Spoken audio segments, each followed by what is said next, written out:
Welcome back to our UX Everything YouTube channel. Here's an example of responsive breakpoints with Google News.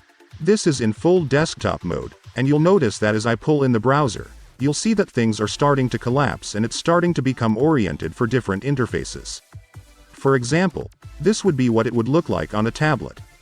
And if I move it in a little more, this is what it looked like maybe on a mobile phone.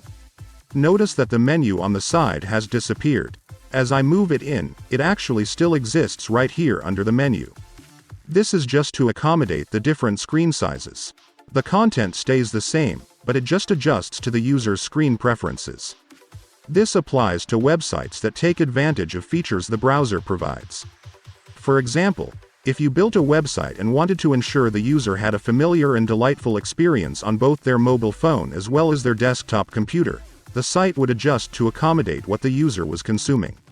Their constant one at the time. Thank you so much for watching, and we hope to see you in the next video.